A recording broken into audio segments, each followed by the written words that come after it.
Sorry. Hello to all you Patriots out there in podcast land, and welcome to episode 158 of Canadian Patriot Podcast, the number one live podcast in Canada. We're recording on Monday, November 12th, 2018. Did you say podcast on purpose, or was that an accident? Because that was pretty funny. Said that on purpose. Okay, cool.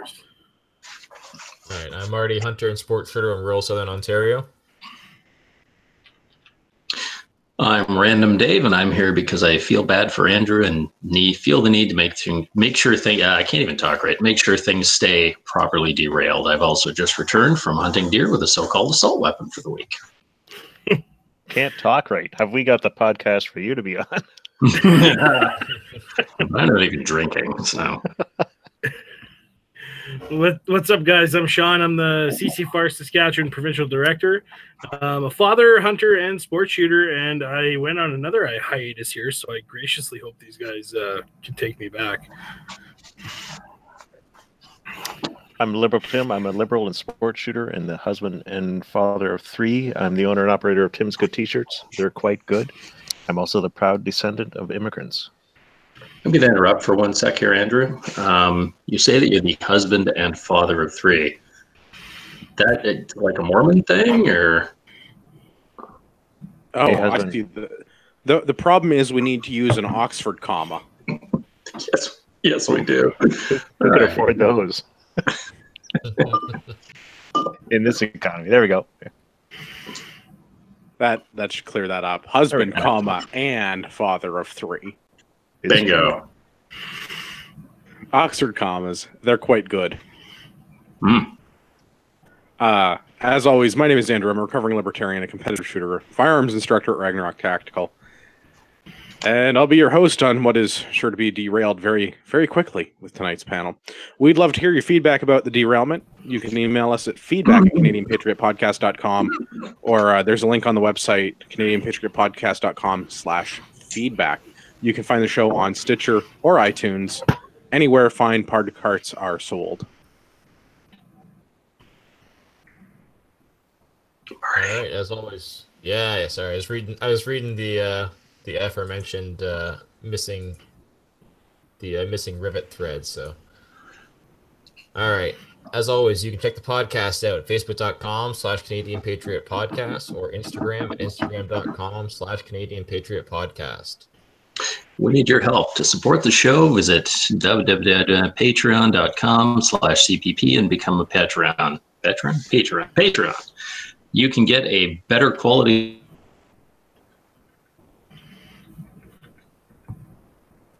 Downloading it. I just listened to it on my phone. Anyway, the more you pledge, the better the rewards are. Sure, you're not a communist and cover your filthy body with a CPP T-shirt for just $19.99 plus shipping and theft. Visit CanadianPatriotPodcast.com, the CanadianPatriotPodcast.com homepage, and follow the link on the right. That was atrocious. Every week, Arrowhead Coffee brings us What Are We Drinking? My favorite segment. Arrowhead Coffee is owned and operated by Canadian Armed Forces veterans. They love our country, the true North, strong and free, their family and friends. Join Arrowhead Coffee on their hunt for the perfect brew to raise morale and bring that feeling of home to you, no matter where you are. A portion of all profits helps Canadian Armed Forces members, veterans, and their families. And then, what are we drinking? Oh, I'm going first because my wife's here and she brought me beer, and I am drinking Waterloo Salted Caramel. It's a porter, and it's delicious. And Yum. I've had several. Yum. Nice. Let's go left to right on my screen. Dave, what are you not drinking? I am drinking homemade lemonade. And that's not a euphemism. It is actually just lemonade. And it's delicious. And what is the alcohol content in homemade lemonade? The lemon has been in the fridge for a while. So maybe actually something. Ooh, you're up to 0.5. Yeah. I don't think so. Can't say I'm terribly impressed. Marty, what are you drinking? I have the Banquet of Coors again this week. The official beer, always a good choice. Sean, what are you drinking? Slumming it with Sailor Jerry's and Coke Zero. Wow, slumming, really? Sailor Jerry? That is a quality rum. Love it. That was a premium rum, I thought. I love it. That is, yeah. And the tattoos are pretty sweet. They are. The women look good. Let's put it that way. There should be like some sort of a program. Like if I collect enough empty bottles, I should get a free tattoo. I thought Alberta rum. Does Alberta make a rum? Alberta Premium, and it is not Alberta, and it is not premium. What makes it a Also not premium? rum. Yeah, that's whiskey. You never mind. Good call. I mean, I don't mean to tell you how to do your job, but you're doing it wrong. All right, Tim, what are you drinking? Tonight I've been into the old Rickards Red. I thought you were getting aboard the keto train. Oh yeah, I should, eh? That's what you said previously. I thought that's what was going on. No, I said I should. Oh, okay. You know how you can tell when somebody's on the keto diet? They tell you about it. Give them Over and over and over and over and over and over and over and over and over and over I again. lost 18 pounds by eating butter. How about now? Just butter? You just ate butter? Well, and bacon and meat and salted things that I cooked in butter and How's your coffee that cholesterol level? contained butter, and that's fine. I don't need that. Okay, just wondering. I know a few people on that diet have been having some cholesterol issues, so You need cholesterol to make memories. that's true. I don't know about that. Well, I definitely don't know about that. I'm way too broke. I own a firearms related company in Canada. I have no money. There we go. Let's do some news. We're gonna start with Canadians in general making me sad. Coming to us from CTV. What's special about this Remembrance Day? Most Canadians don't know. Would anyone on the panel? Would anyone on the panel care to guess what's special? I'm on keto. Justin Trudeau posed somewhere for something. True, not relevant. Yeah. Justin Trudeau apologized for something. The 100-year Also true. anniversary of the end of World War One. There we go. Which apparently a significant amount of Canadians don't know. Which seems odd, but I do also know a significant amount of Canadians that say I work with who have no idea who Winston Churchill is, which seems odd, but Well, let's talk about that because he actually comes up in this article. So, 22% of Canadians could correctly identify that Borden was the the Prime Minister of Canada during World War I. But for some reason, 8% thought it was Winston Churchill. well, the Queen? Hey, at least they got the right side, eh? Yeah. I mean, yes. Kaiser Wilhelm? Prime Minister Kaiser. That is. This Yeah. does make me sad. I mean, I have hope for Alberta and some of the Atlantic provinces because people say that they are actually going to attend Remembrance Day ceremonies. But in general, this makes me sad to be a Canadian because people don't know about our heritage. Yeah, and I think that maybe comes from the, not being proud of Canada and Canada not having a national identity. So who cares? And maybe just young people don't care anyway. I don't know. They seem to care more as they get older. I feel like that is definitely a factor. And part of this, I think, is that as a society, we're out of touch with where we've come from. We don't have any World War I veterans left living in this country, and we have very few World War II veterans. And I'm not saying that we should go to war with other countries for fun because brother wars are not a good time. And honestly, if you want to see somebody's head explode, go to a smart person and ask them why World War I occurred and watch them stumble around in the dark for about 5 minutes trying to explain it was about the assassination of an archduke. It's really funny if you actually know history. It's less funny if you realize what's going on and see them groping around in the dark for 5 minutes trying to come up with an explanation for why we had like millions of people get killed in a war that engulfed the entire continent of Europe. But yeah, there's a lot of stuff like that, though. Ask people, what caused the Civil War in the States, and they'll go, slavery. I'm like, yeah, it was a lot more than that.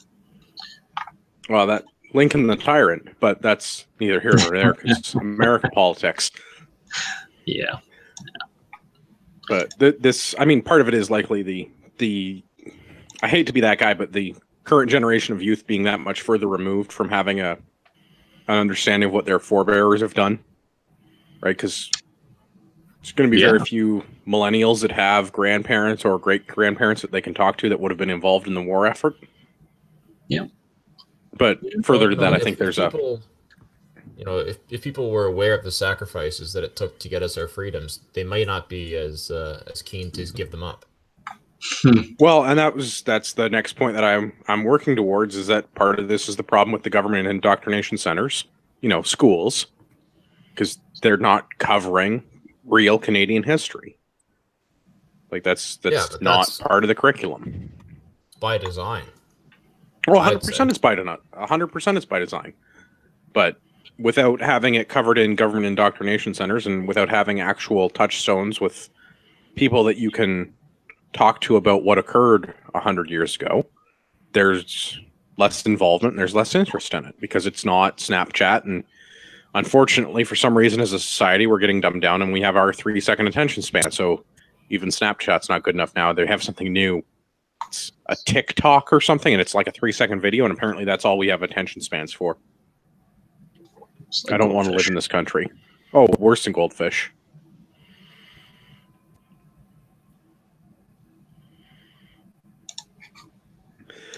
Yeah, let's move on to another thing. Something else sad. Oh, good. CBC, Liberals unveil new anti-poverty law which targets to reduce poverty rates in Canada. That's right. The Liberal government is going to make it illegal to be poor.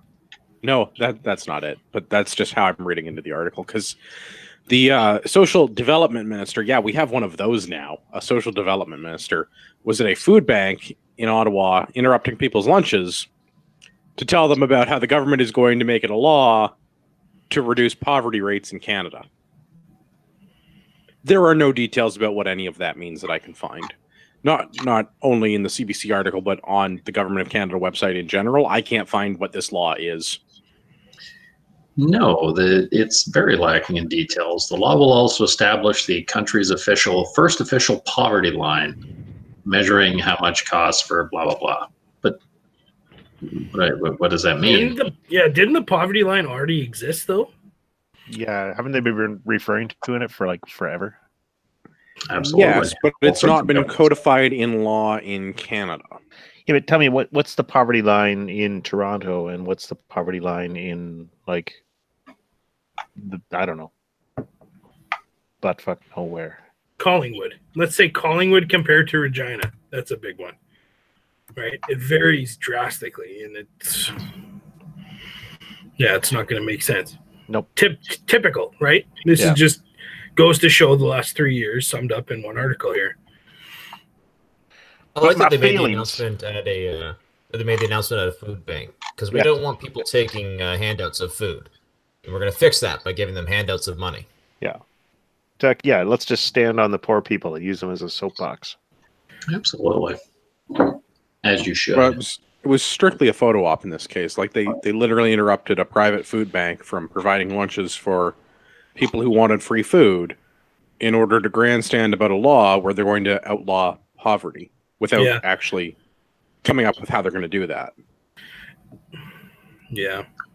I liked at the end that the person who ran the food bank, Karen Secord, actually commented on that very fact and then went and apologized to people for the delay, explaining her hope that the new law would change their lives.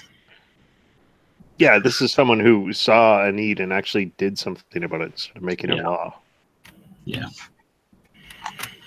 So in Canada, if you average things out, the unofficial previous poverty line, what the government considered to be people that were living in poverty, was a family with 2 adults and 2 children living with a combined income of less than $37,000.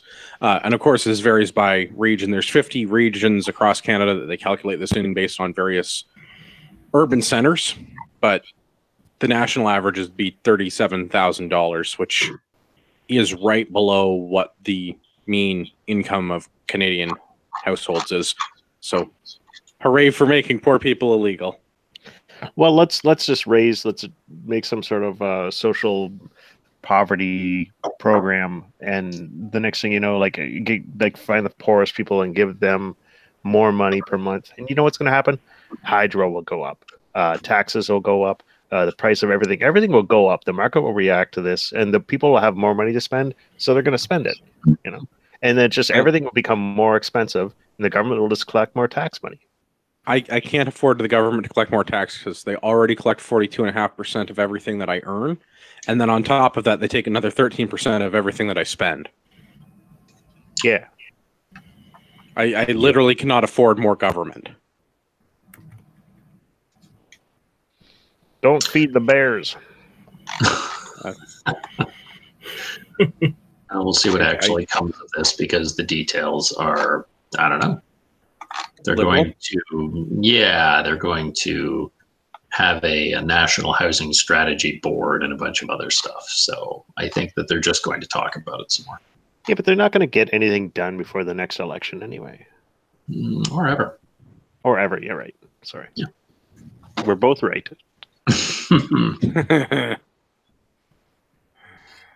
It's true. Let's talk about some more liberal waste.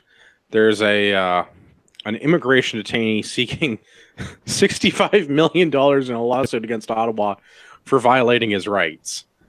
So the background is this individual spent 4 years in detention and allegedly 2 years in solitary confinement, and was allegedly tortured and abused during that time. Bullshit. And he seeks $65 million in damages from Ottawa for pain and suffering.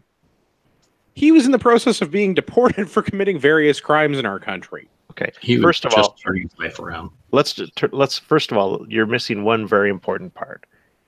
Tell me his first name. Prosper. Oh. So Prosper had been convicted. Prosper had been convicted and was in the process of being deported for breaking and entering, theft, and drug trafficking. And now he thinks he's entitled to $65 million. Maybe it was just marijuana. I don't care what it was. Back to Brunei or wherever the hell you're from. I think that's where he was from, right? It was supposed to be Burundi, yeah. Right? From Rwanda, and both of his parents were killed in a genocide. So. And that is all the CBC talks about is but he's the a drug Rwandan genocide, Yeah, which I don't understand, because there's like one line in the story that this dude has been found to be a criminal and is being deported. And for some reason, we hung him up in our legal system for 4 years of detention rather than just sending his ass back to Rwanda. Yeah, a string of crimes. I would rather not have criminals here. I feel bad for the guy. Maybe he had a crappy life. That sucks, but why make other He was a people's legitimate lives suck? refugee. Yeah, but And that's fine. He can be a refugee and he can have a terrible life in Rwanda. But you can't come to another country and just start committing crimes and then not expect there to be consequences. Yeah, forget the poverty law. 100%. If you commit a felony, or a string of like misdemeanors while here, you just lose your citizenship. It reverts back. There's a good law. That's a law I can get behind. Yep. Get out. I also don't understand that, like, there are claims by him or his lawyer that he suffered like electroshock therapy and was only allowed to bathe 3 times in the course of a year while in solitary confinement. That's bullshit. There's no way. This happened in like 2013. There's no way that happened. There is no way that in the current decade that this is a thing that goes on in a detention facility in Toronto. I challenge any of my friends in the corrections industry to show me a case where this occurs, because they have to treat the inmates incredibly well from everything that I've heard. Except for the car batteries and the nipples. Well, what they do for a good time on Friday is their business. It's Car Battery Friday, man. Yeah, so it sucks that terrible things happen in his country of origin, but also don't come here and break our laws, because... And then, for our government being wasteful and stupid, maybe don't incarcerate deportees for 4 years. No, I'm not sure why that took so long. Maybe just get rid of them. Yeah, like what's the stat, Tim? It's $110,000 to About incarcerate someone. 110,000. Yeah, it's in between 100 and 110, but I think it's So close I'm enough. not I sure just how round much up to a 110. plane ticket to Rwanda costs, but I bet it's a lot less than $110,000. You could load him onto Trudeau's private jet and probably cheaper. I was thinking maybe even one of those party planes would be cheaper that Oh. the Canadian Armed Forces uses. I wish I had a party Well, plane. hopefully that's the result of this trial, and that instead of rewarding this guy $65 million, we fine him for the $500,000 of money that he's cost Canadian taxpayers. That would be okay with me. Unfortunately, I think we're going to see this guy's name in the news again in about 3 or 4 years when this trial concludes, because I think Trudeau's going to give him money. So Okay, wait, he's where is 36. this guy suing from? I don't know. I can't tell it. I couldn't find anything if he was actually deported or not. Okay. His lawyer is based in Toronto. No, he's still here. His So that's what I'm getting. yeah, his lawyer's just sitting there going like, I'm going to argue it, just like, the off chance I can get like 30% of this freaking 65 million. No, But good for him. I mean, the other guy got 10 million, so good for him for upping the ante. So by And 2000, that guy was in Guantanamo, yeah, not Toronto. Like, so he had a criminal record at 19. So Maybe we have to wait. Maybe we locked them up for 4 because we have to have them serve their time before we deport them. Maybe we could just swap that order and just kick them out first. Oh, 100%. Like there shouldn't be detention in with deportation. Just here's the plane. Bye-bye. If I'm taking a random guess at it, it's probably like they have to allow for time for appeals and all that kind of bullshit. No, you're not a Canadian citizen. You don't get those rights and privileges. You're not entitled to appeals. Yeah. You've been deported. That's governmentese for saying it's time to get the fuck out. yeah, like your parents were killed. It's very unfortunate. It's a genocide. We gave you a shot. You shit the bed. Yep. Try again. Yep. Sorry, we give you a try. You didn't work out. You're fired. I can't get out. 100%. You are the weakest link. Yes. Where's my 65 mil? Off the island. Right, but that's what I mean. Like you're not a Canadian citizen. You're not entitled to the rights and privileges of being a citizen and living in this country. Oh shit. You got refugee status and you screwed it up by breaking our laws. You now get deported back to wherever we found you because you're not able to contribute to our society. Now, this is a tragic story, but I did laugh at the bit where he watched his family members beaten and captured in front of him. When he was 11, he couldn't talk for 20 minutes.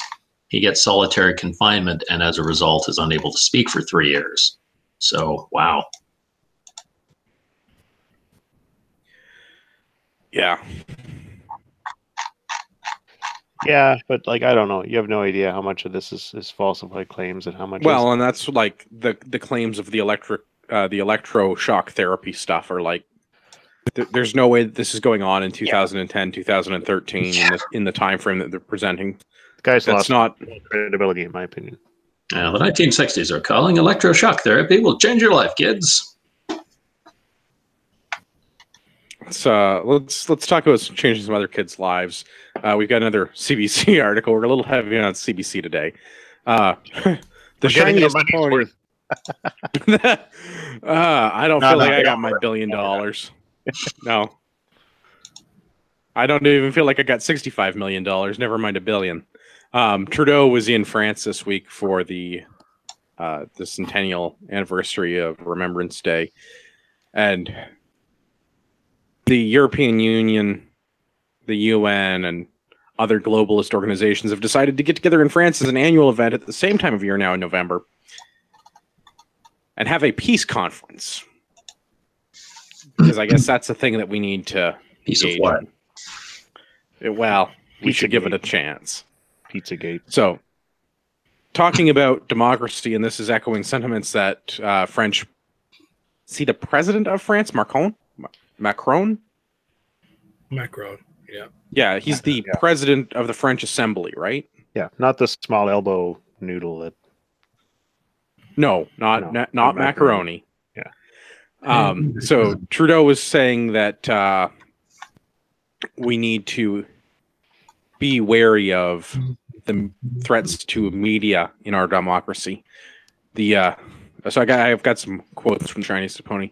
The very capacity for a citizen to engage with truth is under attack. Bullshit.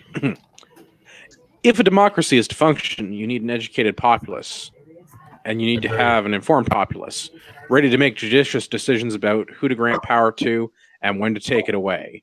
When citizens cannot have rigorous analysis of the exercise of the power that is in their name and that they have granted, the rest of the foundation of our democracies start to erode at the same time as cynicism arises. If this were true, we wouldn't have a liberal government in this country. Do you think that comment of his was aimed directly at our friend to the south with the funny haircut? Yes, orangemanbad.exe was executed 100%. Even in this article. Yeah, the entire Paris Peace Forum is bash the Americans because we don't like the Orange Man. The Orange Man is bad.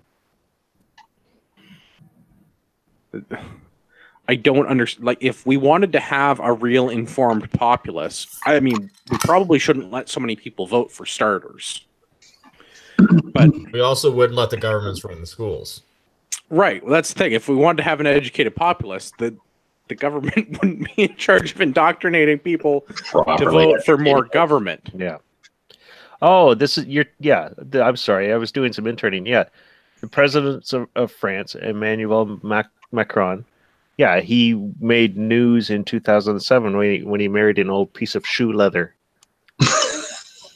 Yeah, I was like his fourth grade teacher or something like that, wasn't it? Yeah. Yes. Yes, I remember reading about that. You can just go ahead and call him macaroni from now on, Tim. I know you want to. Macaroni. He is. I don't. There is so much contradiction, and I don't even understand I don't know if the shiny pony even understands the dichotomy of the things he is saying. I don't believe he understands the meaning of the word dichotomy. That's probably true. That is a $5 word. I am trying to get my money's worth from my university education because I'm sure as shit not getting my money's worth from the CBC. But the thing is, did anyone see an earlier article on this? And I don't know if it was CBC or some other news outlet, but I think it was CBC, and they were saying attacks on the media are a threat to democracy. Trudeau says, Trudeau did a speech likely aimed at Trump, they kept saying, because he keeps talking about bashing the media. Did anyone see? Yeah. Yes, and I'm pretty sure it was the CBC. They've changed this headline or the byline. Because he was talking about Trump's use of Twitter. It was CTV, I think that the article was on. Okay. Trump's Twitter tirade shows Trudeau's talk on social media and politics. This is the same prime minister that says we won't ratify the new USMCA agreement unless Trump has a photo op and relaxes some of their trade policies on steel tariffs. Yeah. No. So the threat was that that we would not allow photo ops unless they eliminated the tariffs. No, they would still sign the agreement, but we're withholding our photo ops unless they get rid of the tariffs. Yeah, tell the steel industry in the States that if they want, I want a new picture of Trump with that girly man with the socks, the one with the hair. I enjoyed in this article that says when it was his turn to speak, Trudeau acknowledged that throughout history, the powerful have tried to silence their critics. He's been doing a lot of that. Was that when he had the RCMP? You're confusing him with. You're confusing him with Stephen Harper. He was muzzling all the scientists. Oh yes, there's Trudeau muzzling though. Shit. Yeah, no, Trudeau has been doing that too.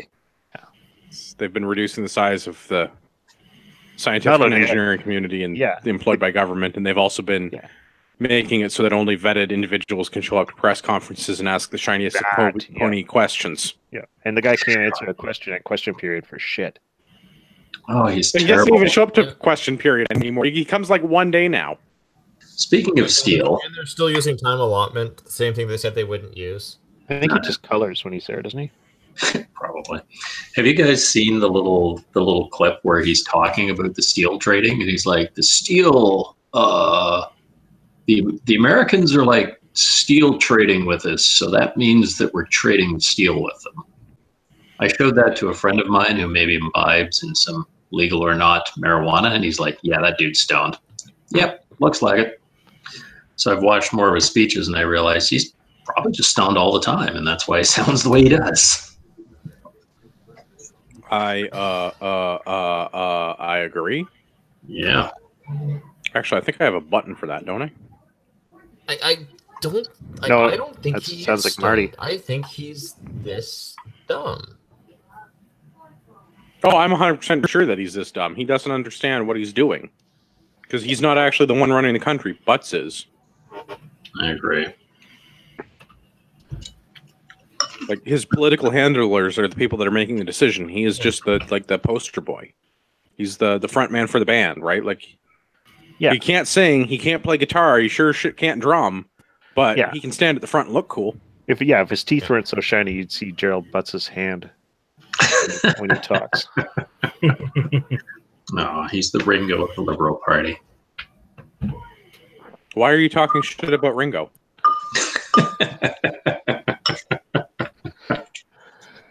Just cuz.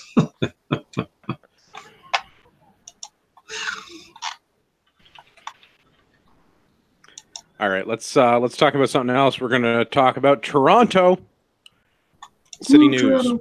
That's our nation's capital. No, you pronounced asshole incorrectly, sir. Toronto. New TTC, that's the Toronto Transit Commission. New TTC security buses used as barricades at Remembrance Day services. Nice. Wait, what? Why does the photo say a decommissioned TTC bus? Okay, so here's the deal. TTC took a bunch of old buses, like 12-year-old buses, out of service. They've repainted them. They put like new livery on them, so they're not the normal white and red TTC liveried buses. They're now gray and white. And they're being operated not by TTC bus drivers, but by special constables. In Toronto, the police force has a special constabulary force that's responsible for providing law enforcement on TTC property. In effect, these are security guards, but they are sworn law enforcement officers.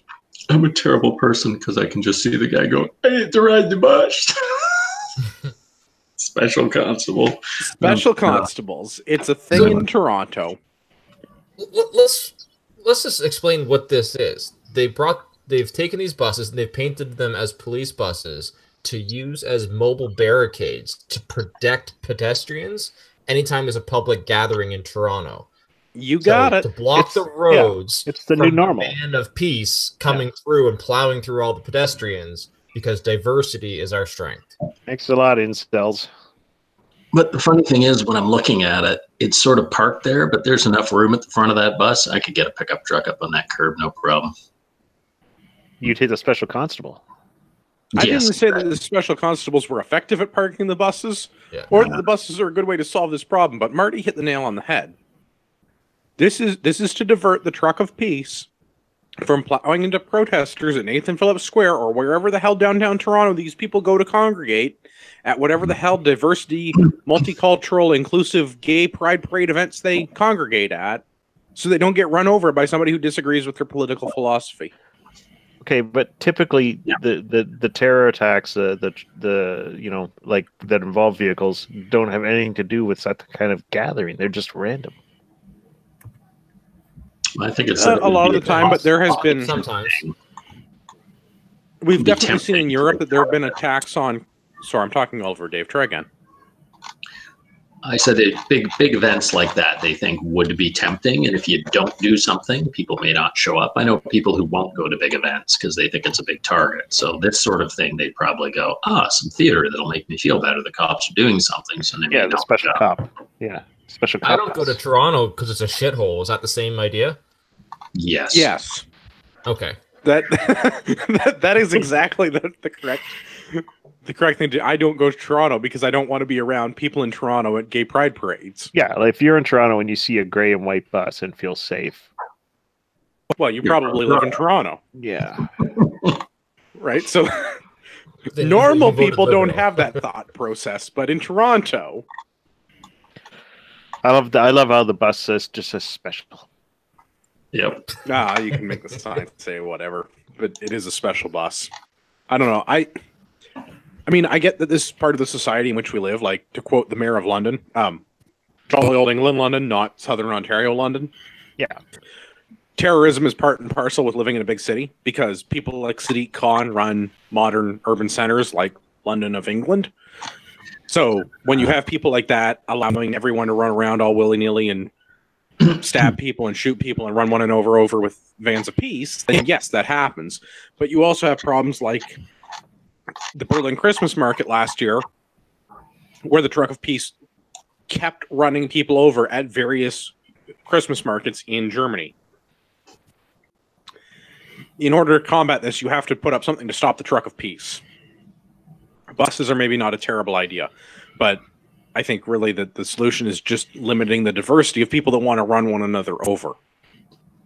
I would be in support of getting rid of that particular option and opinion. Right? Like if we just didn't have as many people trying to kill one another, we'd probably have a lot less people getting killed. I bet you if we banned some guns, that would solve that problem. We should You ban shut passing your the mouth. special bus. You know what? We all just need a special bus. That's what it is. I'd like I'm just to going to demand there's a bus barricade everywhere I go. Let's talk about Stats Canada.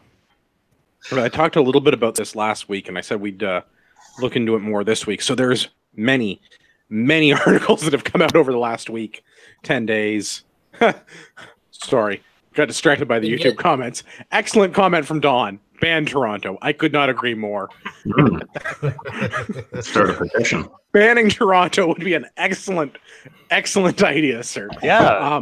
Think about how much What would it do crime. to our crime statistics? Yeah, exactly. Start up a GoFundMe for that one.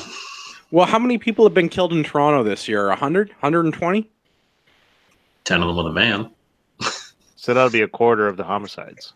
Right? So, like, if we In one eliminate tiny geographic Toronto, area. yeah, if we eliminate Toronto from our statistical gathering, we eliminate 25% of violent crime in Canada, give or take. That's not a bad thing. I'm all for forcing them to. Starting up Photoshop. Plus, if they What's, left, it would make it a hell of a lot faster for me to go to Brunswick. No, you're thinking about Quebec. Well, that too, but I do have to go down I through Toronto. wasn't thinking about that. Anyhow, StatsCan. We started talking about this last week. The last week, 10 days have been a flurry of articles because even the media has caught on to that. Maybe it's not a great idea to give a government agency everyone's financial records. Hyperbole on my part, the government is not actually asking for everyone's financial records. They're just asking for the detailed transactions of 500,000 Canadians. Do you think they're firearms owners? Yeah. I don't know, but what I can tell you is that is part of a pilot program. And so you know what that means. That's the starting number. If they get the information they want, that means they're going to expand it to everyone's banking information. And this is the beginning of the slippery slope argument. If you got nothing to Trying figure out hide, the best target. Mhm. Right, trying to figure out the best target new taxation. Well, there are many things that are wrong with this, but the head of Stats Canada says that part of this is because we need to get into the information age, because Stats Canada is still collecting statistical information on Canadians based on reporting and surveys by Canadians that are turned in on paper. yeah, but that's only because we haven't shut down Stats Canada. Well, and this is like my entire argument is that we just shouldn't have Stats Canada. Yeah, fuck off, Stats Canada. Right? Like Serious. I can write a fairly simple website to do Stats Canada's job if people want to self-report this information, which is what's currently happening. Because yes, there is an act and it is law that Stats Canada can compel citizens and private organizations and other government agencies to turn over information that they can use for statistical analysis, which is what they're trying to do in this case. Is they're trying to compel the banks. They're trying to compel the banks. They haven't asked the banks for this, but the Canadian Association of Banking, the Canadian Association of Bankers, CAB, Canadian Association of Bankers, have been made aware of this because they hadn't actually been asked by Stats Canada yet to turn over this information. It's just come out, and they're very happy to report that this information has been referred to the Privacy Commissioner. So fingers crossed that the Privacy Commissioner is better than the Ethics Commissioner, and that this gets shut down. I would be yeah. I think everyone should go to http://www.statscan.biz and just tell us all about yourself. Andrew's going to do a website up. We'll save us. We'll save millions of dollars. I can understand. Like, so I have spent a significant amount of time doing statistical analysis as a profession. I spent a lot of time in university learning how to do math to do this sort of thing. And I get that it's hard to do their job and report on the statistics of like Canadian households and spending habits and how much we make and how much we spend and how much we get taxed and all of these other factors without good data, because good data makes or breaks the analysis process, right? So if you don't have good data, then you don't have good outcomes. And this information is used by other government agencies to formulate regulatory policies, including taxation rates. So without that information, yeah, it's hard. But that doesn't mean the government should get to read through everybody's banking information. Oh, please. Just because... No, absolutely not. Just because we're currently having survey respondents write down their spending habits, if somebody forgets to write down $14.99 a month for Netflix because it's a recurring payment, too fucking bad. Deal with that, Stats Canada. It's just too bad. Like, they didn't include the information. Your data set is incomplete and shitty. That's how statistical analysis works. Exactly. It sucks. But Justin, fucking shit. That's how it works. Justin has promised that the new approach will contribute to fact-based decision-making. And then he made fun of the conservatives, saying that they're trying to scaremonger everyone. Yeah. And then they proceed to blame the conservatives for getting rid of the law or for advocating against the long-form registry. Right. So... The long-form registry is a specific flavor of bullshit, and the new census is not significantly improved. Compelling people to complete the census is also not a good idea, because when you're the I don't know what agent, officer, they're not law enforcement, but the person that called me and demanded that I completed the survey, I'm now a middle-aged black transsexual. So good luck with that data, because again, your data set is fucked. Me too. Welcome to the club, buddy. High five. Yeah, like, so I hope that there are a significant number of middle-aged black transsexuals that only exist in the Stats Canada record, because your data set is now useless. I have invalidated the entire testing process. Congratulations. Watch your language, ma'am. Thank you. That being said, some lady did end up going to jail for that, did she not? Or she was threatened with jail a little while ago with the long form, and that's what got the whole thing started, because people realized it's just stupid to threaten people with force. Well, and that was the thing, was like, if you're gonna make me fill this out, I'm just gonna make BS answers. So I make $1 million a year and I'm a black middle-aged transsexual because you can't prove I'm not. I'm a black middle-aged transsexual Jedi. Ah, good for you. Well done. Thank you. But that's what I mean. Like the all of the data on these surveys is now useless. So Stats Canada has discovered that they have been screwed around with people that don't want to be screwed around with, and now they're trying to get data directly that we can't call it manipulate to our own advantage. I could see all sorts of fun things they could do with this. You get it? Run, say, someone's income versus, say, someone's banking statements and go, you have an extra couple $1,000s in there. Where did that money come from? Yeah. How did you get that money? Oh, why is this not declared with your income tax? Mm-hmm. Oh, you have this. It looks like you have another stream of income somehow. Oh, you're somehow illegally subletting apartments. Well, we should definitely have someone give you a visit about that. And of course, Stats Canada says they're not going to share this information with anyone. Bullshit.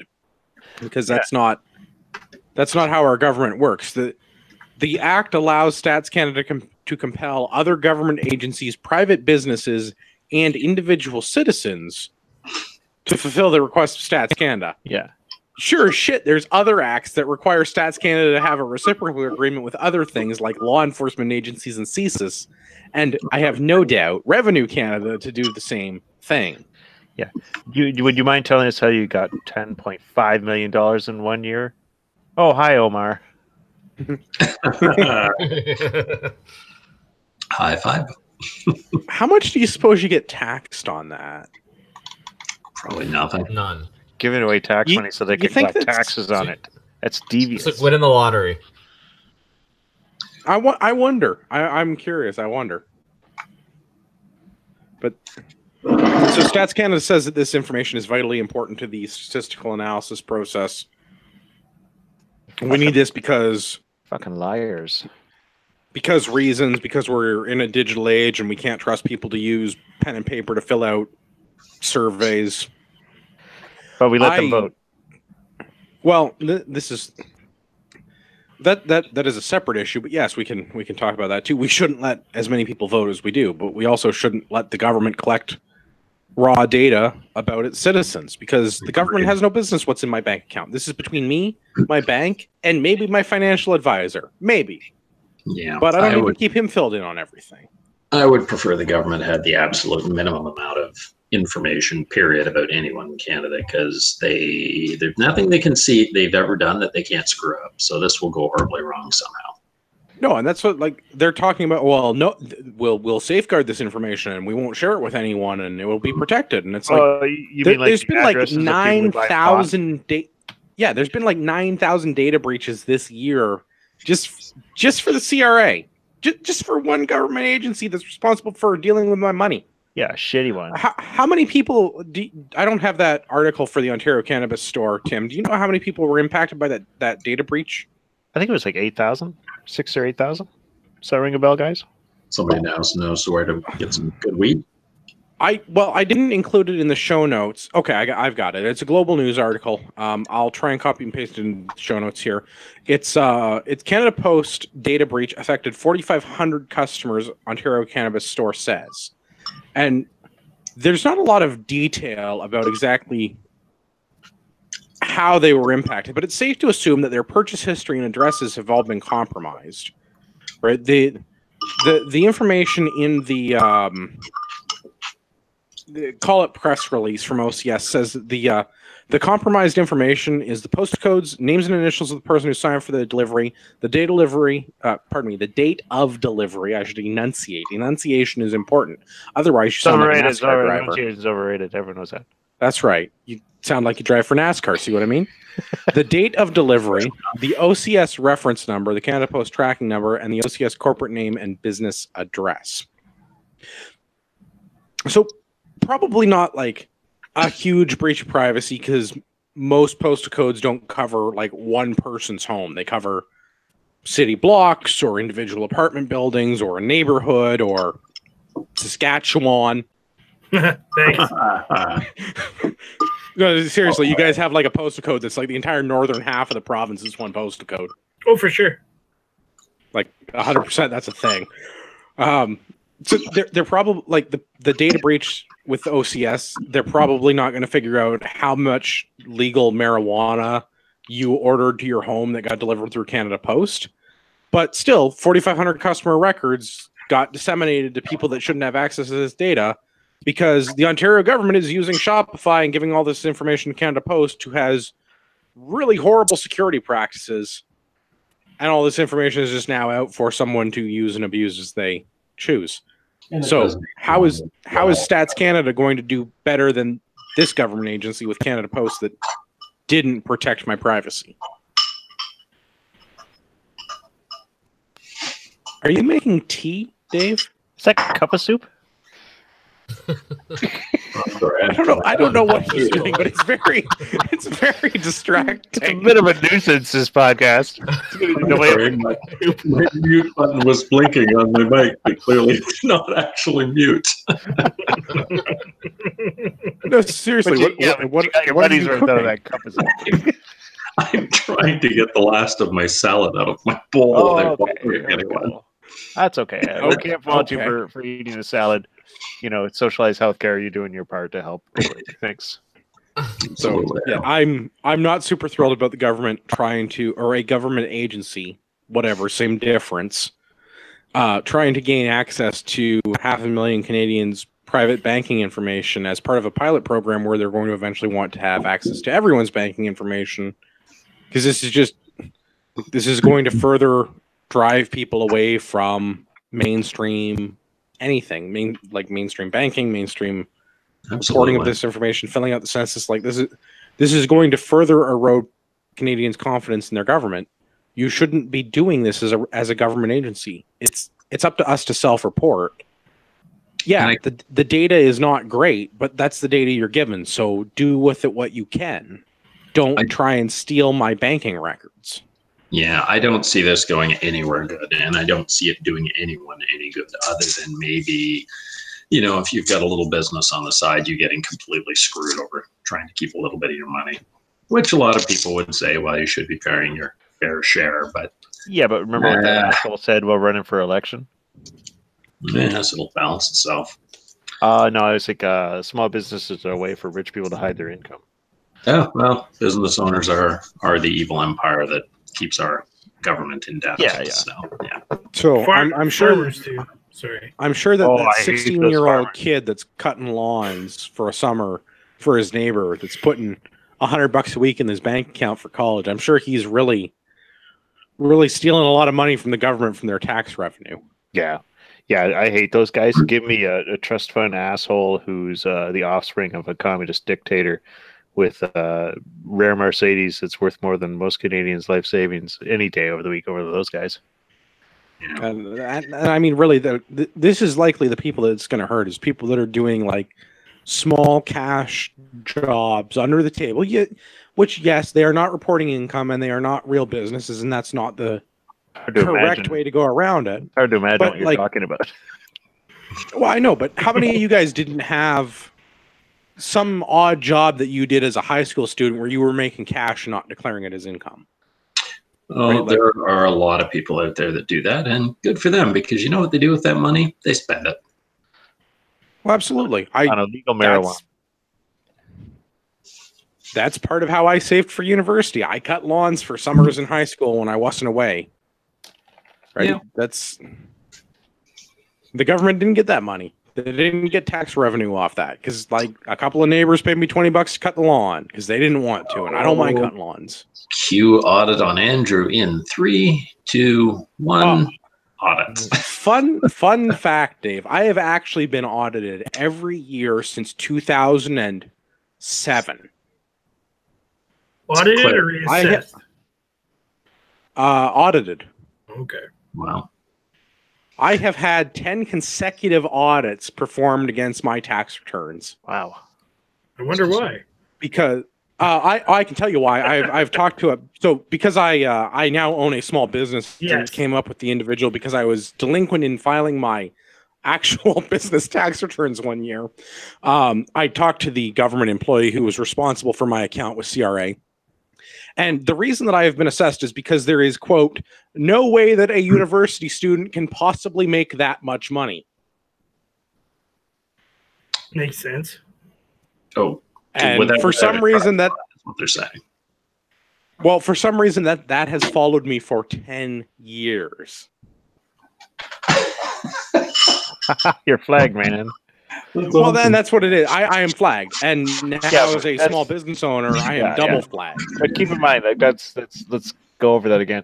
A government worker couldn't imagine you cutting enough lawns to make that much. No. That was I cut lawns in high school and stuff. This was a thing in university because when I was in university, I worked 2 to 3 jobs consecutive, like 2 to 3 jobs at a time. Yeah, through university, and I worked for.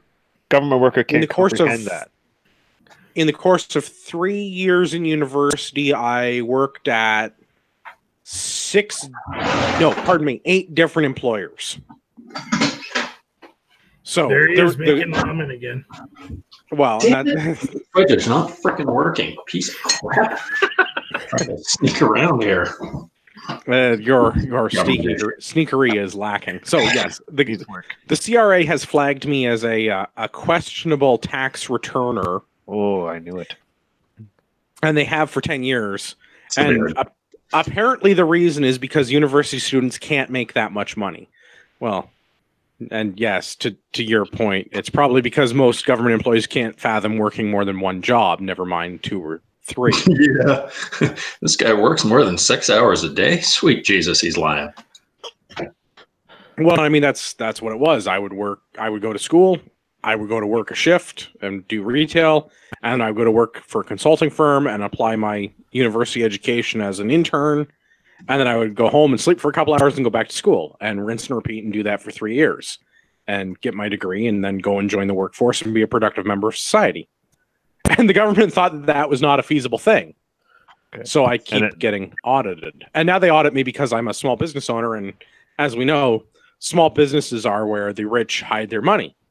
I only got Mercedes-Benz repair businesses, maybe.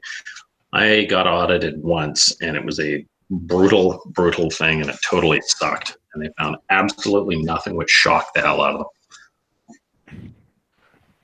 No, and that's, I mean, I used to do all my own, prior to having a business, I used to just do all my own personal income tax returns because it's not hard to do income tax returns. You learn the system, you put the numbers into the paper, you sum up some columns, you fill out a couple of questions, and you submit it all. So, like, when they audit me, it's just like I mail them photocopies of my file, and they have all the paperwork, and they just do the same work, right? So the audit's not super difficult. Now, once you start running a business, then you have a lot of paperwork. So I pay an accountant who saves me a lot of money and a lot of headache by dealing with all of that for me now, which I must say that is a much better investment than doing it all on your own. But I'm also dealing with that's the problem, is I'm dealing with a lot more money and a lot more legalese than when I was just doing a return for myself. Right. So when I was doing a return for myself, you punch in some T4s, you punch in some T5s, you put in your deductions, you put in your any other expenses, easy. Like taxes take 4 hours to file once a year. You do that for a business. Once you start dealing with a couple of $10,000, it's like, okay, well, now it's 4 hours a week. Mm-hmm. That's why I hired an accountant. I was doing my own, and then I discovered I was paying my accountant more money to fix my F-ups than I would have been to actually just pay the accountant. So I just give the accountant the stuff, and everybody's happy. And they do it. And the thing that I've learned, and I'm sure you're in the same boat as a small business owner, Dave, the accountant pays for themselves many times over because they know all the things that they're allowed to do without going over the line. So the accountant does all kinds of stuff that I would have never even dreamed of as doing, because I'm not trying to find ways to get around it. I'm just trying to find the bare minimum to be compliant. And they're finding ways to save tons and tons of money because they know all the, don't call it a loophole, but. And by loophole, I mean obeying the law. Exactly. Yep. And the thing I like about accountants, accountants is when CRA calls you, go, I'm sorry, I don't know anything. Here's the number of my accountant. Please call him. Which is what I've been doing. Yeah. And that service, because so dealing with my accountant, last tangent before we move on, dealing with my accountant, they're like, do you want to have this insurance thing where if there's a problem with CRA, I'm like, yeah, I don't even care how much, it's your problem. I've been doing this for 8 years. It's all you. So it cost me $100 a year or something, that if there's ever a problem, the accountant and the CRA deal with one another directly, and neither of them talk to me.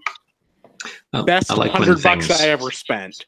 Absolutely, especially considering the fact that they ask you a question, you're like, it's like you're speaking English, but I don't understand the words you're saying, so I'm just going to incriminate myself inadvertently. I've never heard the words organized in that way before. Yeah. Let's move on to the Philpott report. We're bringing the Philpott report back. Philpott report is named for former Health Minister Jane Philpott for her erroneous spending habits. Somebody is making me echo, and it's super distracting. It's been going on for a while. You changed your audio about 4 minutes ago. Anyone do anything? Uh-oh. Sean's muted, and I can't hear it anymore. Check. Oh. No, I can still hear it. It's not Sean. Dave? I apparently can't mute myself, so Dave's mute button. Anyway, let me. Now I'm muted. Maybe. Am I muted? No. Oh, you're not Probably not, muted. but God No, damn it. no. This is going to make for great content. I'm not editing this. I apologize in advance to listeners. Did you click the little microphone at the No, top? Philpott report. We're doing the Philpott report. Moving on to this article from the National Post. The federal government spent millions of dollars on 631 new cars for the G7 summit, and now it's trying to sell them off. So according to the RCMP, this cost Canadian taxpayers $23 million. This also worked out to, this worked out to 60 vehicles per G7 country that was in attendance. They had, let me tally this up for everybody, 154 Chevy Suburbans, 140 touring model Chrysler 300s, 109 Toyota Siennas, 28 Dodge Chargers, 88 Ford Escapes, 43 Mitsubishi Outlanders, 32 Nissan Rogues, 30 Dodge Journeys, and 7 Ford Explorers. Bet you the Rogues got delivered to the Asian countries. What the actual? What is wrong with our government? So, okay. So somebody in the RCMP said we have these security requirements we have to meet. We have these dignitaries we have to ferry around. They're government agencies, NGOs, third-party observers, etc. We need vehicles for motorcades. The most expedient thing to do, because we have to modify the vehicles, is to purchase them outright, because leasing was not an option. These are modified? How are they modified? Well, I don't know, because the RCMP, for security reasons, does not provide these details. It's the little flags they put on the hoods. Yeah, that was half and that's the the money. thing is, like, if it was like an Explorer or a Suburban or something that had been outfitted for, like, police operations, okay, I can understand that. You put, like, a roll cage in it, some lights, maybe, like, a thing in the back that's not a regular seat that you can, like, restrain a guy in, so it's got, like, a divider between the front and the back. Or one of those drawers that you keep, like, a patrol carbine, an assault rifle in. Okay, there's some modifications. I get that. But, most of these are for ferrying foreign dignitaries around in. What the hell modifications do they need? Aside from the little flag that goes on the hood. Is everybody just muted now? I'm all alone? Still muted? No, Oh, no, I'm back. Hey. I was getting an echo off of his channel, which was annoying me. What the hell? That's so weird. I would be willing to bet you. Okay, I'll mute myself when I'm not talking. I would bet you that if you called up, say, Avis Rent-A-Car or another rental company and said, hey, we need like 300 cars. Can you hook us up? I bet you they would hook you up. No, you forgot to preface that with, hey, we're from the government and we need 300 cars. Because the guy at Avis is like, oh yeah, government contract? That'll be $20 million. Yeah, true. That might happen. But that's still $3 million less than what we actually paid. Yeah, I bet you they could have private sectored it and saved a hell of a lot of money. And hey, imagine how much money they're wasting having some guy that makes $200,000 a year trying to sell these things on freaking eBay or something. Oh, no, if you want to buy one of these things, you go on GC Surplus. Government of Canada has a surplus. It's its own government eBay website. You can buy all kinds of cool shit on there. You can buy guns. You can buy tanks. Bags of leather. They haven't had a tank up there for a while. Wait, you can buy guns? I can buy guns? Buy bags of leather. You can, bags of leather. Boots. But you got to buy a pallet of them. That's right. The surplus website is full of all kinds of cool stuff. But it comes and goes. And I remember someone had barrels of brass. That's all. They had a crate of with 4 barrels of brass on it once. Oh, I saw that, the IVI stuff. I was tempted to buy it, but it wasn't like 150,000 rounds or something. Yeah, it's 150,000 rounds. How rounds. many of them are crimps? It's pickup only, and it's mixed machine gun, and it's in Baggetville, and you have to pick it up the day after you win the auction, no exceptions. Yeah. So, you don't know how many are all blanks, right? All of them. It was from Baggetville. Well, at least the most recent one that I was looking at was from Baggetville, so it's safe to assume. Yeah, it comes up relatively frequently. It comes up that sort of a lot. Well, if they put any C7s out there, I'll pick up a few. I have not seen a C7, but you can buy all kinds of cool stuff. There's a bunch of vehicles up there from Wainwright right now. At least I assume it's from Wainwright because it's an Alberta area code, and the base is not actually listed, but they're all done up with weird paint schemes and steel bumpers. So if you want a truck that's run into some other trucks as part of some sort of a training exercise for some sort of special forces type group, Yeah. I know a place to get some.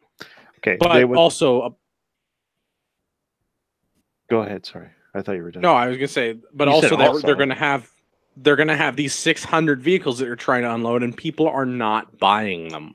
Yeah, but forget about the vehicles. Like, if you guys want to, if anyone's looking for a Yamaha YPC 82 Piccolo, there's a Piccolo on GC Surplus right now for $10 minimum bid. What?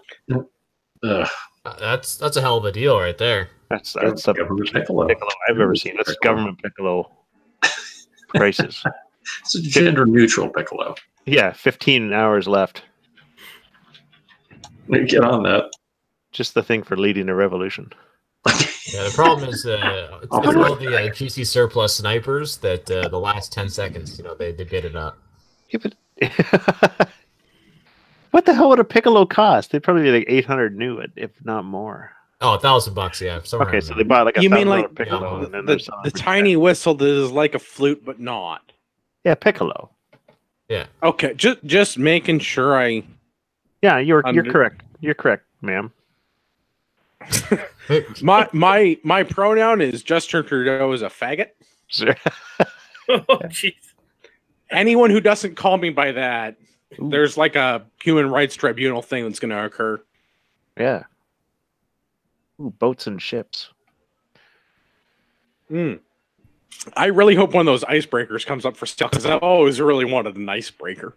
There's a 2006 It'd be great for parties. With a trailer in Montreal. Nobody wants to go to Montreal. Let's talk about some gun news. I have foreign news to start the gun news with because I have really good news for our friends in Italy. Everybody's favorite everybody's favorite interior minister, Matteo Salvini. Goodale. No, Matteo Salvini, not Ralph Goodale. Okay. In fact, the exact opposite of Ralph Goodale. Oh. Has announced that Italy is loosening their gun laws and has legalized civilian ownership of AR-15 style rifles. Wow, good for you guys. So I don't know how to say good job in Italian, but good job, Italy. You guys. Yeah. The Muy law is bueno, really guys. hard to read Muy because bueno. it's in Italian. But if you look at the crying on the New York Times, yes, the New York Times tiers are amazing. Also, Liberty Hangouts has a pretty good write-up on it. Apparently, Italy's got some messed up gun laws, like Canada or California level messed up gun laws. Oh, yeah. So you can previously, I don't know if this is going to be current under the new rules. You can only own 200 rounds of handgun ammunition at a given time, or 1,500 hunting rounds at a given time. If somebody wants to explain to me the logic in that, I'd be more than welcome to hear it. But Italy, whoever constructed your gun laws, they sound like they're related to Wendy Sukier. So they have a definition of common guns, which include handguns. They also have sporting guns, which is generally like hunting firearms. They've doubled what you're allowed to own. So instead of 3 common guns, i.e. handguns, and 6 sporting guns, you can now have like 12 sporting guns.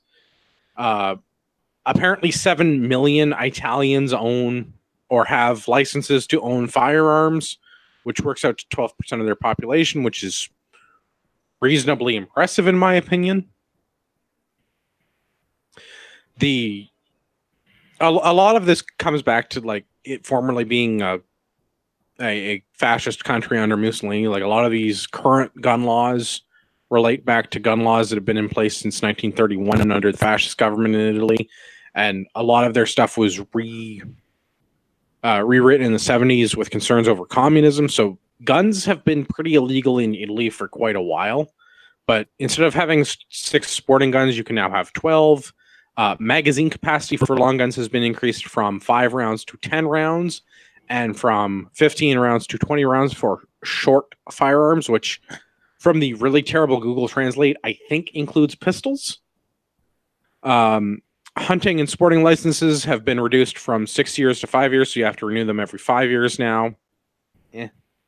Reporting of the licenses to the police department. So if you bought a gun, you had 72 hours to report it to the police.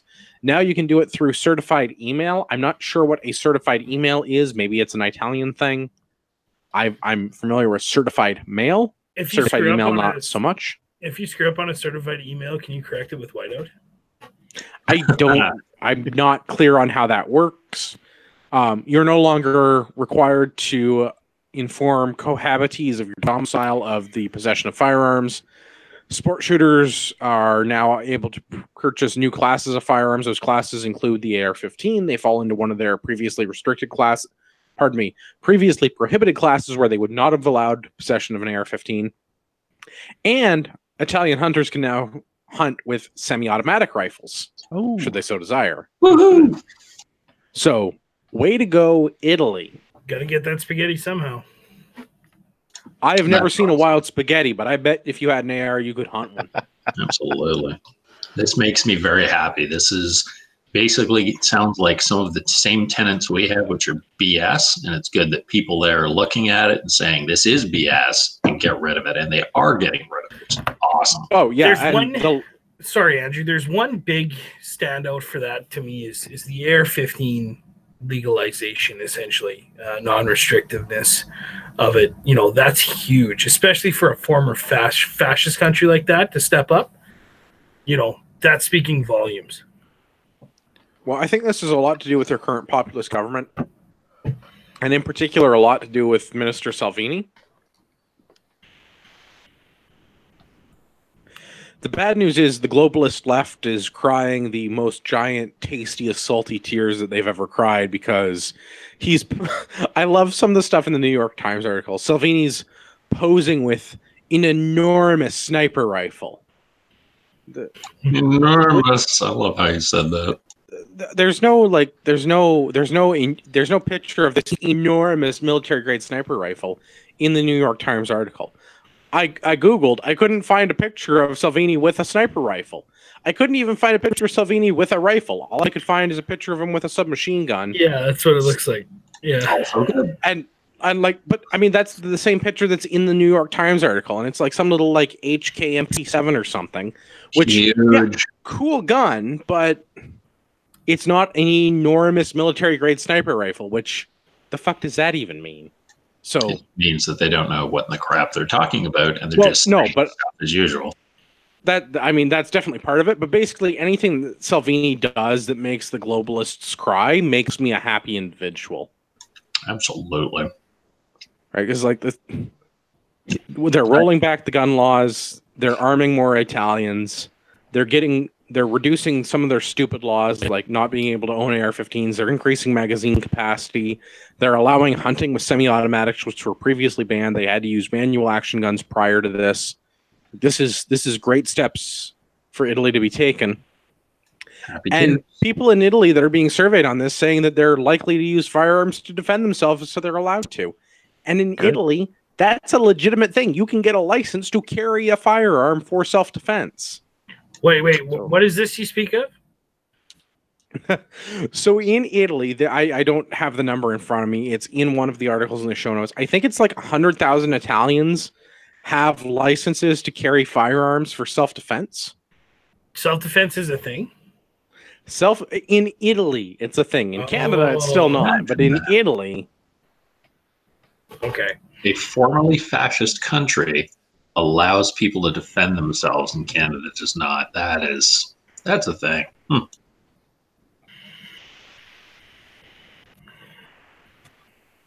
Yeah, I can't find the number, but somewhere. Oh, here we go. The number of sporting license choice for one. Okay, so the license that you need to keep at home to keep a gun at home for self-defense has skyrocketed from 400,000 in 2014 to 600,000 this year. So that's... I wonder what would drive that interest in self-defense. Well, it couldn't be the mobs in Italy. That's not... I almost feel like it's the other stuff that Salvini is doing with limiting irregular migration to his country.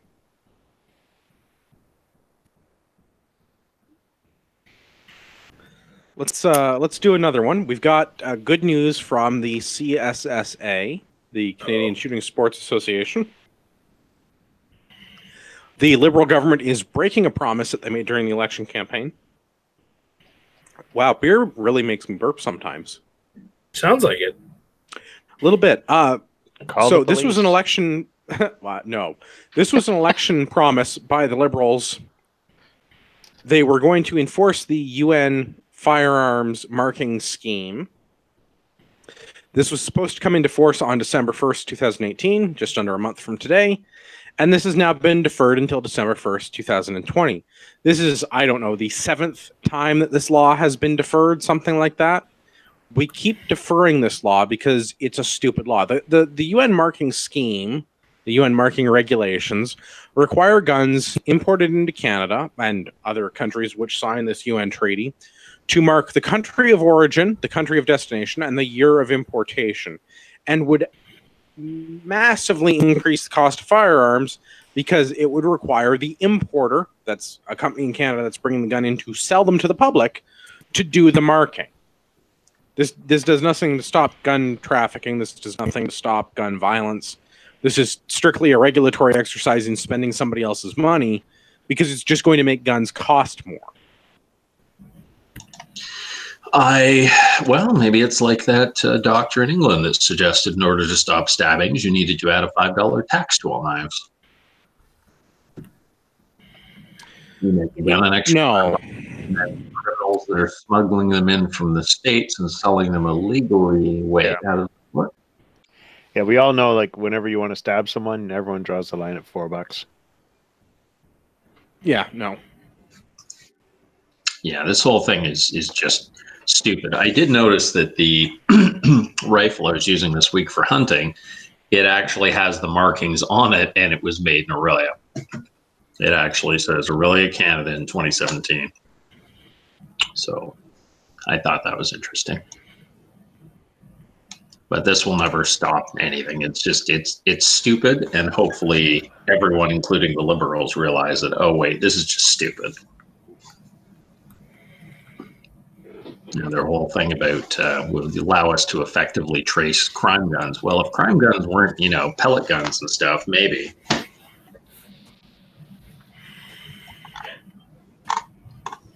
And Andrew has suddenly vanished.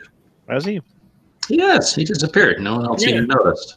He's probably peeing all that beer he drank. He vanished quickly. Now I'm concerned. But in reality, they're going to keep deferring this law for years until they can't do it anymore, right? Until they're going to lose the election, right? Maybe they'll bring it back in 2019 for a re-election promise. They're going to try. They're going to try for sure. But with efforts like the CSSA and the CCFR fighting this nonstop, it's just going to make sense. And he's back.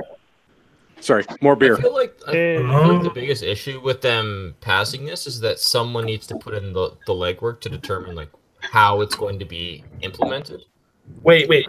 Implementation in government? What are you talking about, Marty? At vast expense to the people actually doing the work, no doubt. Exactly. The government won't care. Yes. They'll just say, you need to put this on the gun. You figure it out. And then, they'll go find the crap out of people who maybe don't do it the way they like it or make them redo it. Yep. But I feel like every time this comes up, they're like, oh, fuck, we forgot to figure out how we're going to implement this. I guess we'll have to defer it. But in this next 6 months or whatever, we should really do that work to figure out how we're going to implement this. Yeah, they don't even care if it works. It's government. Yeah, they don't even care if it works as long as they can shout about how the conservatives are trying to tear it down. The conservatives don't want to take this away, this thing we're trying to do. They don't care. We should have never signed this agreement with the UN. We should have never joined the UN. Right. I was going to say we shouldn't have signed this thing, but we just shouldn't be a part of the UN. The UN should just not exist. That would be a much better. Ban the UN. Yes. Didn't Harper get us out of the UN? Maybe we should keep our national sovereignty. And a flag that's not fake and gay. That too. I like the old flag better. Me too. Wait, which one? The only other one. The ensign. The red Yeah, ensign. the correct Right. flag. I thought you were making comment on the new one that they'd used for the 150th. No, that's also fake and gay. It's a blasphemy. It was pretty lame. That's not actually feedback this week. I don't know why that's in the show notes. I don't have any other things. Do you guys have any other stuffs? I have a shout out. I'll take a shout out. We do a shout out. Shout out to Adam G, who is probably listening right now, my homeboy from Wasaga Beach, who loaned me his BCL 102 that he won from Canada's #1 pod cart, the guys over at Slamfire. And that's what I carried for the week for hunting deer. And it was awesome. And the reason he loaned it to me was I was bitching at a CQB match about not being able to go deer hunting with my AR-15, and he was shooting his BCL 102 at the match, so he put it in my car, along with a big pile of magazines. So that was really awesome to be able to carry that. And as a nice bonus, I took a picture of it, and then I opened a Twitter account, and I posted a rebuttal to the Canadian Coalition for Gun Control's comments on their website that these sort of assault weapons are not used for hunting by Aboriginal or normal people in Canada. So I sent them a big FU with a photo of it, and hey, I used this for hunting last week, so screw you. Aboriginal or normal people. Yes, well, that's my They've still yet to be proven wrong.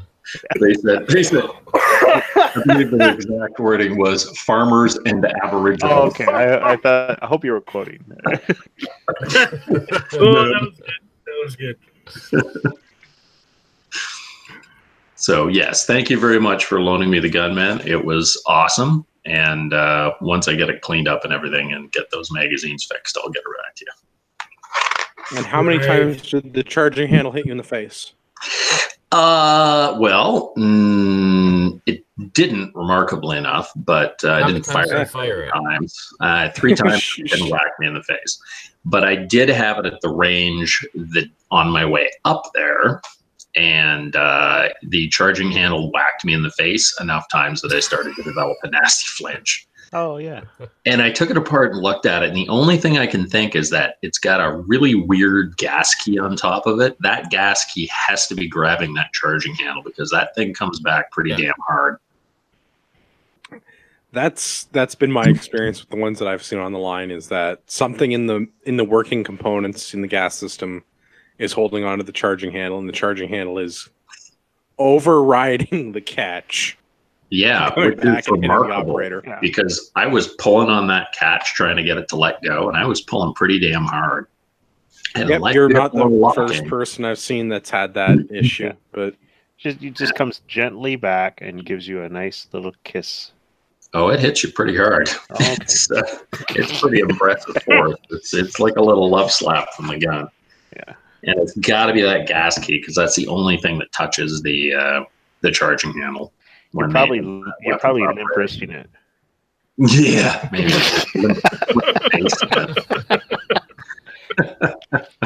You're limp wristing your assault rifle, sir.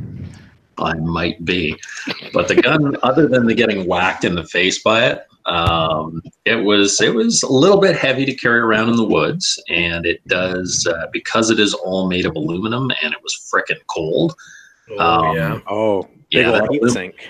That aluminum does not warm up when it's sitting in your hands or it's resting on your legs. So I often had something tucked underneath it so my legs didn't freeze. But actually carrying it around, I really enjoyed it. And lots of good questions from the other shooters and some political discussion, and got you a few more members who will be signing up this week there, Sean. Sweet. Thanks, man. A couple more CCFR people. So. Thanks, Dave. Yeah, anytime, man. It was good. So I love carrying it in the woods, and I encourage everyone to carry their black rifles in the woods if it is legal. And hopefully one day, like the Italians, we will have the liberty and freedom to actually use our AR-15s for what they're designed for, hunting.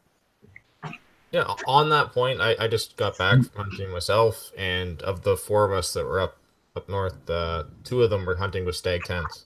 So it's awesome. That's fantastic. You don't need any of those fancy new guns. I did fine with an M14. Exactly.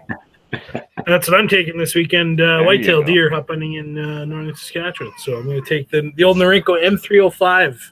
Oh yeah. So, Nice. Yep. Nice. That'll count as a black gun. It's a semi-automatic. Yeah. I've had my Norinco since '96. Nice. Right on. An old one. Mine will do. It's done under a minute of angle at 100 yards with a 5-shot group. That's awesome. Yeah. Wow. That'll do. Which is impossible. So. Impossible. So yours wasn't made by a high school student for a bowl of rice. No. Is what you're saying. Yeah. Okay. No, Tim licks the receiver on his when he got it. You could taste the tears. Two bowls of It rice. was made by orphans. Two bowls of rice, and he was a first-year college student. Yeah, you have to pay extra to get the senior workmanship done. Elementary school for the normal people. Tim, do you go irons or do you use a scope mount? And if so, which one?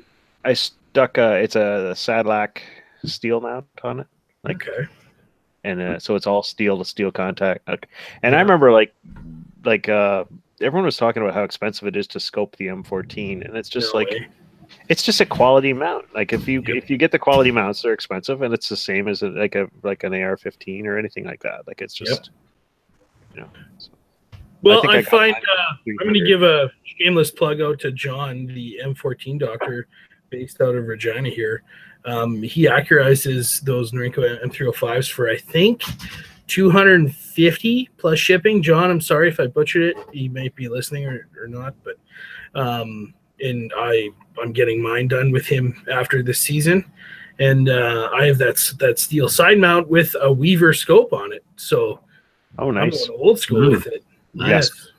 So yeah, you got a little farther shoot out there. Like I'm in some pretty tight bush, so I just use a Bushnell TRS 25 or TSR 25. I forget which. Right on. Nice little red dot. Points quick. You see, clamp it, and it just points really quickly. So very cool. Yeah, I had a red dot on mine. It worked well in the bush. The M14 with the big operating rod going back and forth, it will eat. Like if your scope isn't quality, it'll eat it up. So that I believe. You bet. So I'm not super up on M14s. Am I right that the Sadlac steel mount is like a $300 scope mount? Yeah. Yeah, about that. That is not an expensive scope mount. I've spent at least that much on precision rifle mounts and AR-15 mounts. But when you think about it, that's the pinnacle mount. Like they don't get better than that. Like and then the majority of the bitching and complaining are from people who were buying those M305s when they were $400 taxes in when they first came out, and they were expecting just a plinker, So, and here's what, to the bitchers out there, make me a semi-automatic 308, that's MOA capable. $500. I was shooting one of them last week. Yeah, it was $400. $1,700 plus scope mount. There you go. Same as an SKS. You hear people bitch about an SKS. You make a rifle for carbine for $250. Yeah. All right, let's get into the outro then. Dave, where can everybody find you on the internet? I set up a new Twitter account to make fun of the people at PolyCVN and Canadian Coalition for Gun Control, and you can find it at Random Dave 2. Right on. Nice. Marty, where can everybody find the show? The usual places: Facebook.com/Canadian Patriot Podcast, feedback at CanadianPatriotPodcast.com or CanadianPatriotPodcast.com/feedback. Good stuff. Sean, where can everybody find you in the CCFR? Firearmrights.ca on all the social medias, Facebook, Twitter, blah blah blah. We're all on there. We're always looking for support. Go on and follow us and join the main group, CCFR/CCDAF. I post things in there. It usually causes people a great deal of butt hurt. Yeah, that tends to happen. Did we have oh yeah, there's Tim. I couldn't see Tim's little square. It's just a black box for some reason.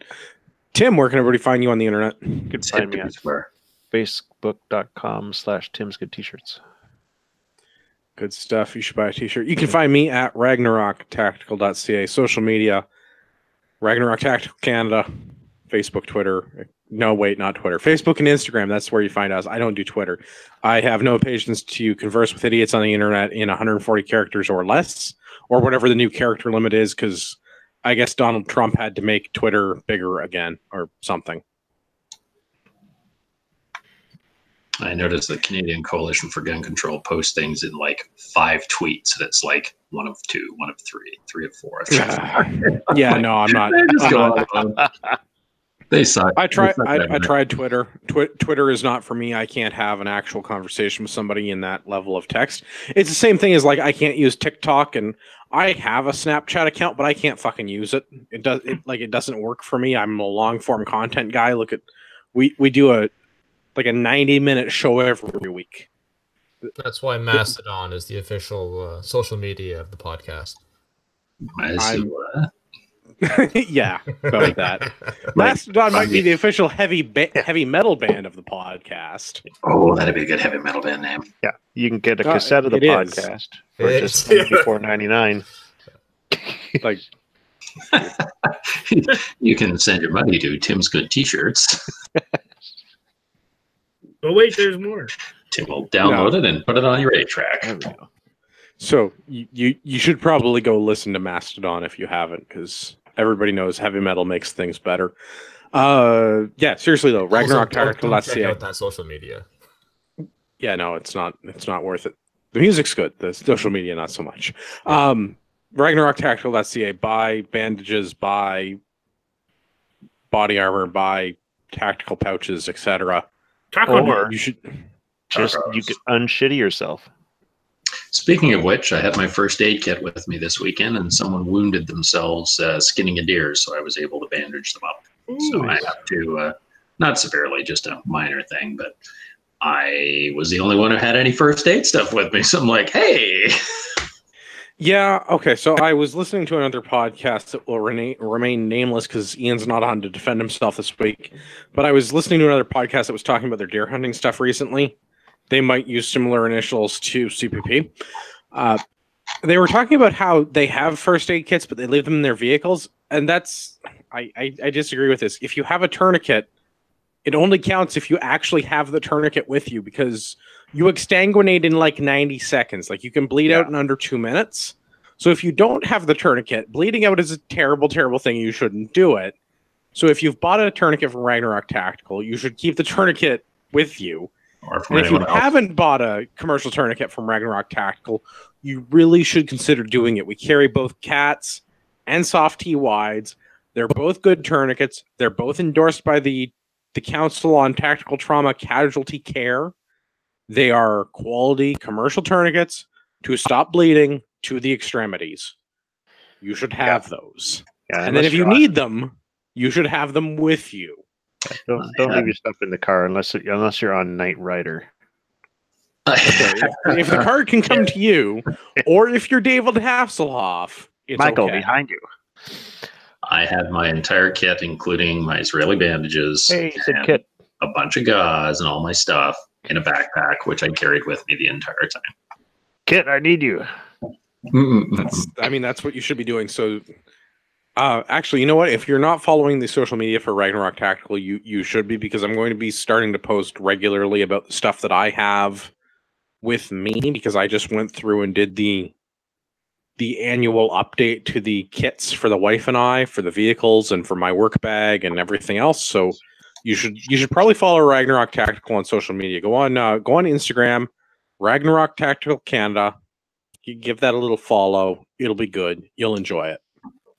I will do that because I have to redo my kit for the range. I have to redo my kit for the car because I took it apart the other day and realized, oh, this is shit. If I ever come across a multi-casualty accident, I'm hosed.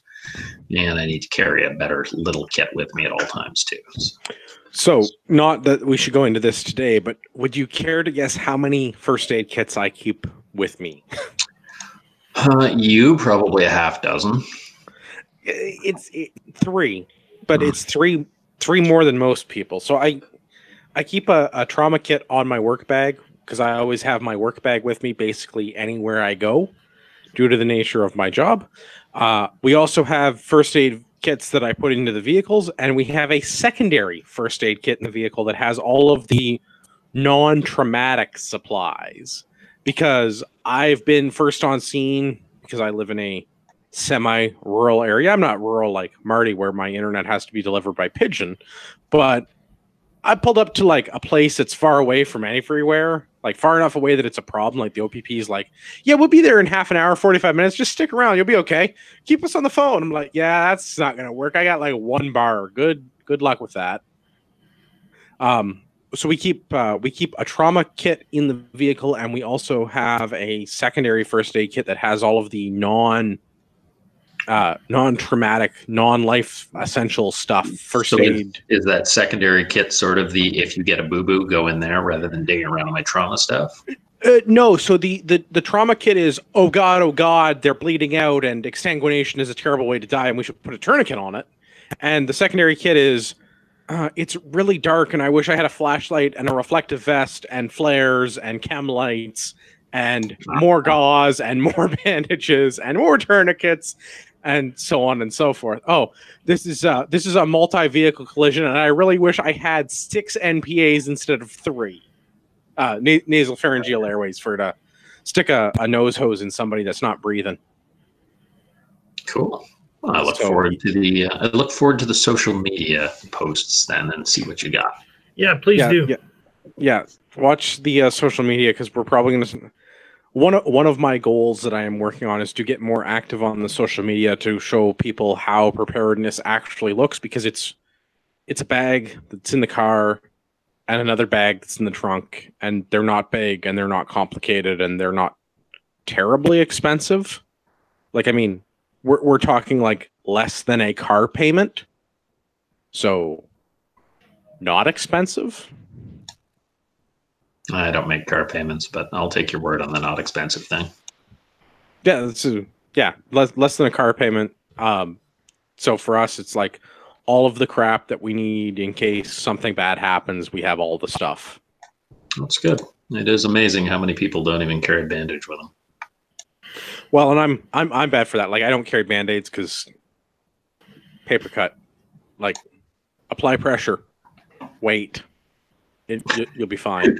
Why am I picturing paper cut and Andrew's there? Oh, thank God I get to use the tourniquets finally.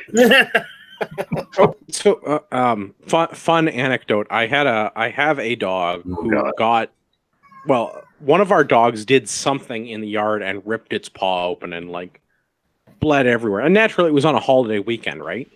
So the dog came in the house, and the wife, like, I wasn't home. I'd gone out for a jog, and the wife called me. So I like ran home from down. I was some distance away, and the dog is like bleeding profusely, like not gonna die because she was bleeding, but like bleeding way more than is like a healthy amount. So like, significant laceration, right? So my first thing is like, I don't know what to do about this. I can't put a tourniquet on it, but I bet I can put a pressure dressing on it. And I got compliments from the veterinary staff because, wow, this is a really good pressure dressing. How did you do this? Go to RagnarokTactical.com. That's right. And I was like, well, believe it or not, I sell Band-Aids. Nice. Yeah, so pressure dressing on the dog, stop the bleeding, put the dog in the car, drive the dog an hour to a veterinary clinic that's open on a long weekend, get the dog some stitches, all is well. Nice. Well done, sir. Yeah. Do we have anything else? I think we just have to apologize to Rod Giltaca. We couldn't fit Rod onto the show tonight. We have a very full panel of returning guest panelists. We haven't seen Sean and Dave in a while, and I appreciate them both being on. And for all of our listeners out there in podcast land, I would like to remind you that you are the true north, strong and free.